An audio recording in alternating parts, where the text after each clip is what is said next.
Hello there, you're very welcome to Friday's UTV Live at 6. Good evening, thanks for joining us. These are the headlines.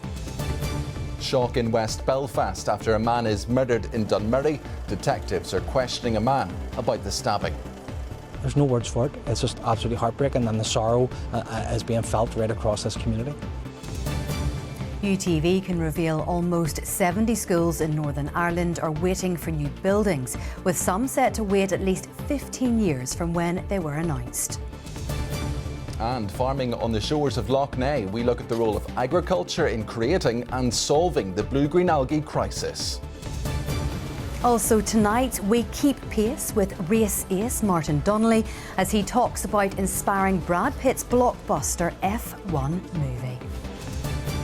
The Blues are left shell-shocked and seeing red on a tough night in the Eurozone. And it's a Goldilocks bank holiday, not too warm, not too cold, just quite right. I'll have all the details coming up later in the programme.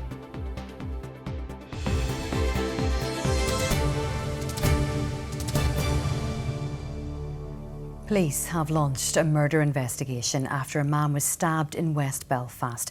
A mother of two has spoken of her daughter's terror, revealing she pulled the 7-year-old off the street when she heard her screaming. A man in his 30s is tonight being questioned over the killing of Shane Lowry. Here's our crime and security correspondent, Sharon O'Neill. It's terrible, People are very afraid, Murder in the middle of a busy estate full of families. This bungalow in Twinbrook, the focus. The victim, Shane Lowry, stabbed. The horror unfolding just after 8 last night.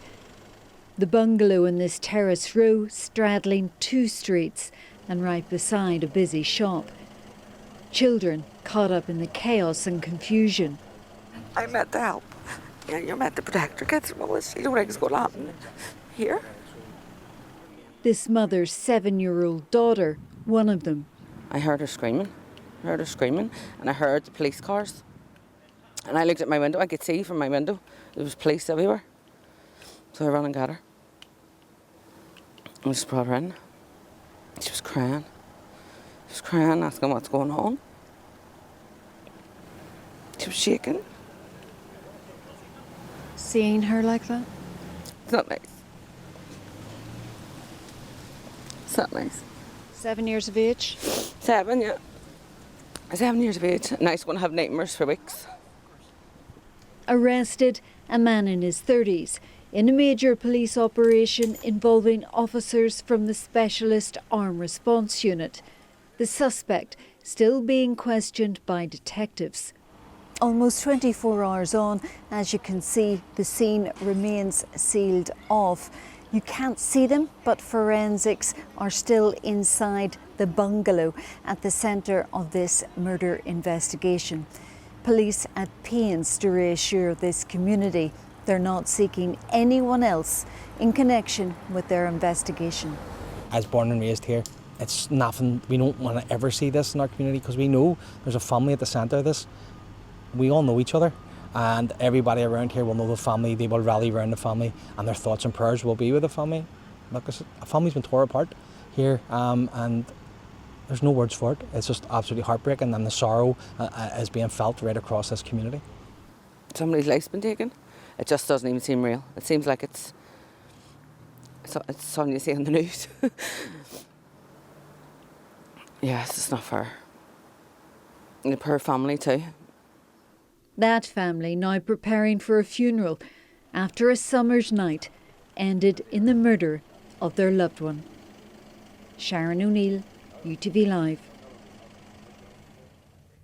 Across Northern Ireland, classrooms, school halls and canteens are in desperate need of replacement. UTV has seen figures which show nearly 70 schools here are awaiting new buildings. Some schools are set to wait up to 15 years for new buildings to open since their projects were first announced.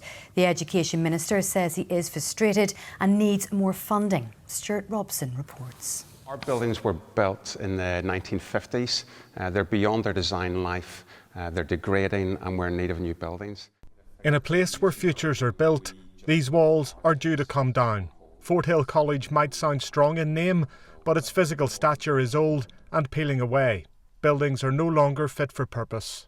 The delays in the capital funding coming through means that our project, even though it's ready for planning permission, can't progress any further until that capital funding becomes available. Plans to revamp the integrated school have been in the pipeline since 2016. However, the earliest it could now be completed is 2029, 14 years on. My learning community will continue to lobby the Minister to say for the additional funding from the Executive, but we will fully support the Minister for the necessary funding that he's going to attempt to get. This school is one of 68 currently awaiting new buildings or a completely new campus. Now, out of those, 21, that's nearly a third, are currently on hold. Now, all of these schools are at different stages between design and construction, but for many, change can't come quickly enough. Hugely frustrating. When we were celebrating the outstanding success yesterday with students, I know that most of that is down to the magic that my staff work with their knowledge and the skills. And I just think if we had the facilities, how much better that would be. 2 schools could be waiting at least 15 years for new buildings from when they were first promised. There are no surprises there. We know education in Northern Ireland has been in a dire state for quite some time. As well as the pressures around capital funding for new schools, we also have a massive backlog in maintenance. And the real worry is that so much money is having to go into maintenance to make things do when we actually should be planning for the future. With budgetary pressures comes tough decisions. The Education Minister has visited schools before in need of upgrades and will now seek additional funding. I absolutely have a lot of frustration for the delays that there have been. It's why I haven't been able to open up a new call for new builds, because there's so many in the system that we need to provide the resources to. So I very much encourage MLAs to support me in making the case to the Executive more widely for education to be given a higher level of priority whenever it comes to the funding. With some pupils already back and some returning next week, the door to new opportunities is about to open, but not to new facilities. Stuart Robson, UTV Live, Lisburn. Last night, Coleraine was named as High Street of the Year at an awards ceremony. However, independent retailers have told UTV not enough is being done to drive footfall to all parts of the town, with some hitting out at a company which is designed to boost local trade. Now, some businesses are refusing to pay the levy to Coleraine Business Improvement District, but it insists the town has been buzzing and says retailers have reported strong sales. Jordan Moore reports. Coleraine, a town centre busy and vibrant. But look closer and tensions here between traders and the company set up to drive footfall are close to spilling over. Terence O'Neill owns a pub in Coleraine. He says the Business Improvement District, or BID for short, is damaging his trade. The footfall is all up at the top end of the town. They've brought it to a couple of other places, so they have, but it seems to be that it's all geared up around the Diamond in Coleraine. It's just people can come with their kids on a Saturday when these main events are on. These people aren't in to spend money, they're just in there to get the event for the kids. You like to make money, you know what I mean? And at the present minute, what's happening is, with all these events that they've been running, is that the people are losing out. Coleraine BID is a private company contracted to improve the town centre, both for business and people. It is paid for through a levy placed on traders. However, some feel they do not receive a fair return on that levy, and many have refused to pay it. But last September, ratepayers in the town voted to continue the work of BID for another 5 years. And just last night, Coleraine was crowned High Street of the Year at the High Street Heroes Awards. We've spoken to many independent businesses in the town, and many of them have a negative view of BID and the impact it has on their business. But there are also those who view it more positively. They could probably do the ham and cheese quiche there straight away. If their business is struggling, maybe they're looking for the easy option of saying it's all BID's fault because they're bringing in the wrong people to the town, but sometimes you need to look at your own business first and then work out maybe where it's going wrong. But for us, I think they're not realising BID's generating footfall in the town, and it's up to us to capitalise on it. I think the general consensus is that Coleraine BID could be something good for the town centre. There's a lot of questions around how's it delivering, what it's delivering, and what its focus is and should be. That will bring people into the town centre, so it's key that they deliver on that, and that's, I think, what people are asking the question. Not many town centres have a BID. Coleraine has one, let's use it to make Coleraine Town Centre better. In a statement, Coleraine Bid insists it has engaged with local levy payers over its summer plans for events. It says Coleraine has traded very well, with many retailers reporting strong sales, and that the town has been buzzing, particularly on Saturdays. No matter where you look, there is a divide in Coleraine on how events in the town centre should be run. Jordan Moore, UTV Live. A young girl is in a critical condition in hospital after a crash in Carrickfergus. The crash, which involved a Hyundai car, happened on the Larne Road before 9 o'clock last night. The former Defence Secretary, Sir Liam Fox, has met the families of those killed in the RAF Chinook crash on the Mull of Kintyre and told them he has very deep concerns about the circumstances surrounding the incident in 1994. A total of 29 people were killed. Families are claiming a government cover-up after the Ministry of Defence's decision to seal the files for 100 years. A number of homes and businesses have been evacuated following a security alert in the Victoria Parade area of North Belfast. A suspicious device was discovered just after 11:30 this morning.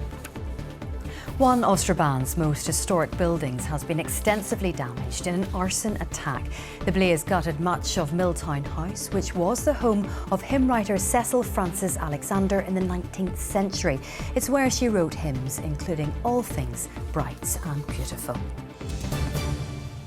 Now this week, UTV has brought you shocking images of toxic blue-green algae once again appearing on the shores of Lough Neagh. Wastewater, invasive zebra mussels, industry and farming have all been blamed for this problem that's been decades in the making. Sarah McCarran has been looking at farming's role in creating and solving the crisis in NI's biggest freshwater lake.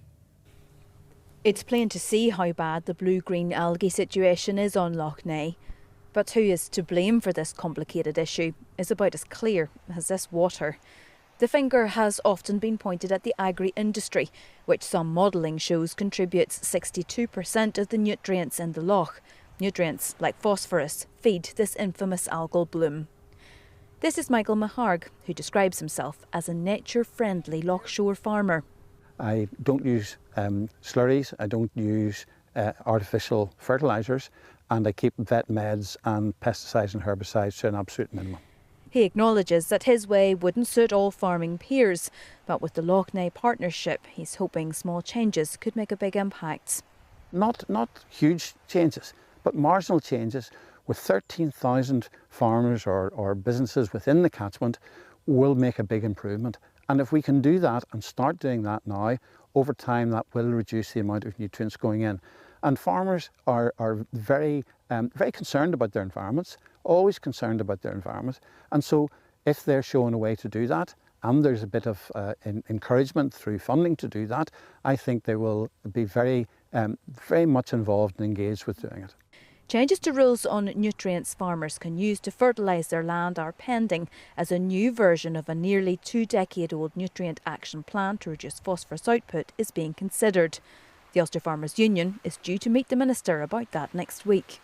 NAP purely looks at agriculture and as we said previously, agriculture is not the sole contributor to the issues that we see in Lough Neagh. So NAP on its own will not solve the Lough Neagh problem, and I think we have to realise that. We can do the Nutrients Action Programme that we have been involved with for 18 years has brought about improvements in water quality, and we see that, and the stats, DAERA's own stats show that.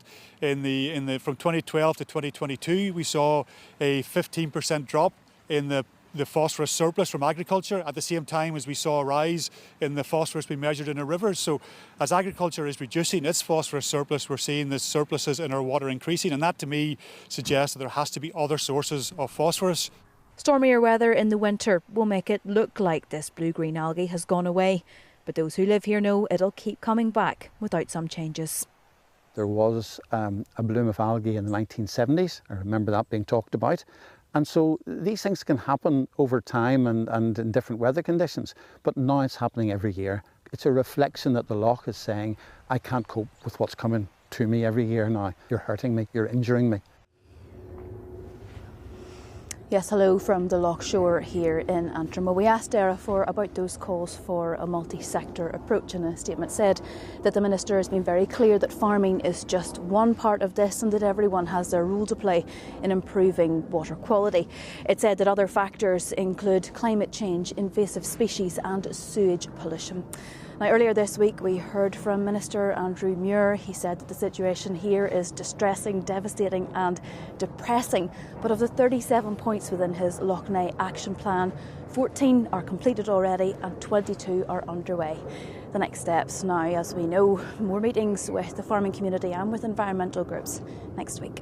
Sarah McCarran live on the shore of Lough Neagh. Thank you very much indeed. Time now to look at the headlines making tonight's ITV News at 6:30. Here's Lucrezia Millarini.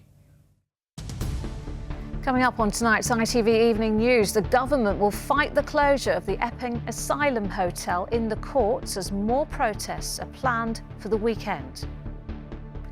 Baby food manufacturers told to cut salt and sugar and stop promoting snacks for babies under the age of 1. And we're in Sunderland ahead of the Women's Rugby World Cup, which kicks off tonight. Join me for those stories and more at 6:30. Sport now. Here's Daniel Duffy.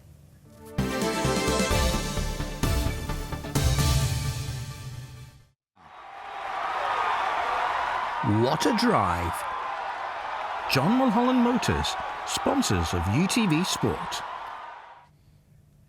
Good evening. It was a night of high drama at Tolka Park last night as Linfield fell to a 3-1 defeat to Shelbourne in their UEFA Conference League playoff. The match included 4 goals, 3 penalties, 2 of them missed and a red card. Linfield are still the win and in with a chance in the second leg. Linfield fans made the trip to Tolka Park for the second time in 6 weeks last night, hoping to see their side make a giant step towards the UEFA Conference League group stage. But early in the game, disaster struck. And it's a red card. I thought it was a harsh decision. Fitzy did not see the player. And again, there's an argument, the UEFA, there's different rulings, letterings and wording to challenges like that, but it was completely unintentional. It was accidental. Disappointed with the decision. You try and speak to the officials and whatever else, and they basically write you off in terms of an answer. Disappointed with it. Shelbourne missed a penalty in the first half, but minutes later, Harry Wood scored from the spot. Less than a minute into the second half, it was 2.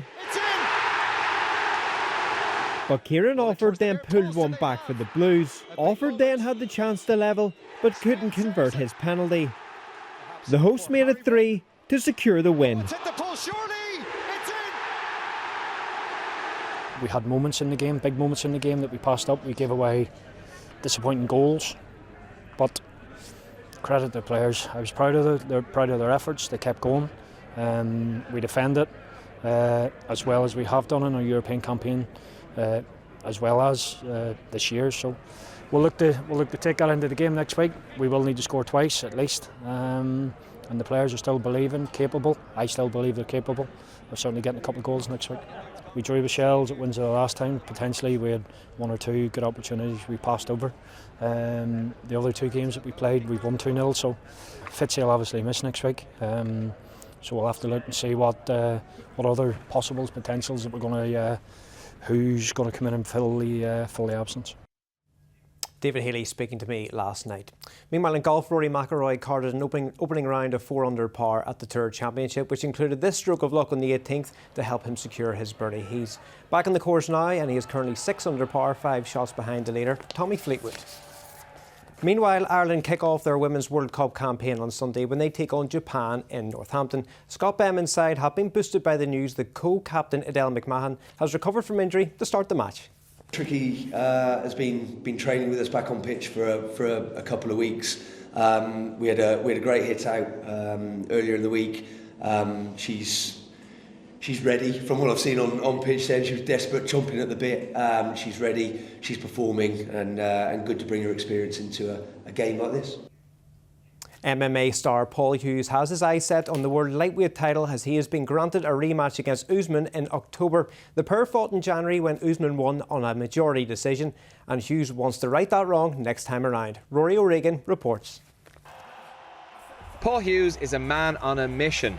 Born in Sydney, Australia, fighting out of Northern Ireland and now determined to conquer the world. The mixed martial arts star has secured a rematch against Usman Nurmagomedov, with the Professional Fighters League lightweight world title on the line in Dubai on the 3rd of October.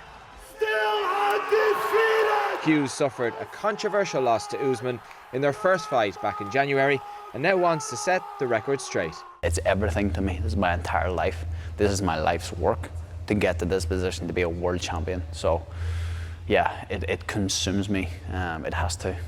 I'm all into this year, and I just need to make sure I get the job done here in 6 weeks. The belt's it's a lovely thing after I win to get a lovely big gold belt. A world championship belt it's a huge thing that I'll forever have, but beating him is my priority and that is my motivation.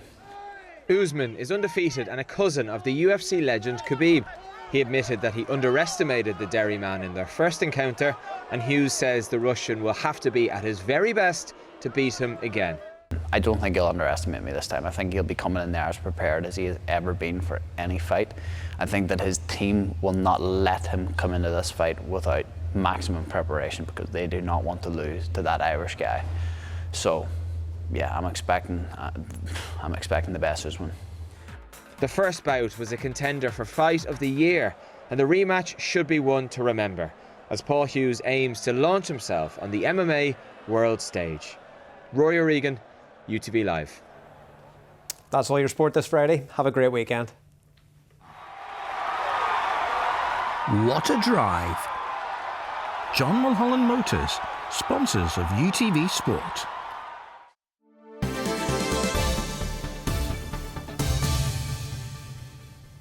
Thanks, Daniel. Now, he's the miracle man of Formula One. Racing driver Martin Donnelly survived one of the worst crashes in the history of the sport during practice for the Spanish Grand Prix back in 1990. Well, his remarkable tale of survival against the odds has helped inspire the new blockbuster movie F1, with Hollywood superstar Brad Pitt recreating the accident that stole Donnelly's F1 dreams and changed his life forever. He's been speaking to Will Esler. Formula One burst onto the big screen this summer with Hollywood superstar Brad Pitt playing American Sonny Hayes, a former F1 driver tempted back onto the grid. But the story has origins much closer to home, with 7-time world champion and movie producer Lewis Hamilton wanting to use Martin Donnelly's 1990 accident as inspiration. One Saturday evening, my phone took a call and I looked at it and it said it was of the held number. And I going, "Hello! Who's this? What do you want?"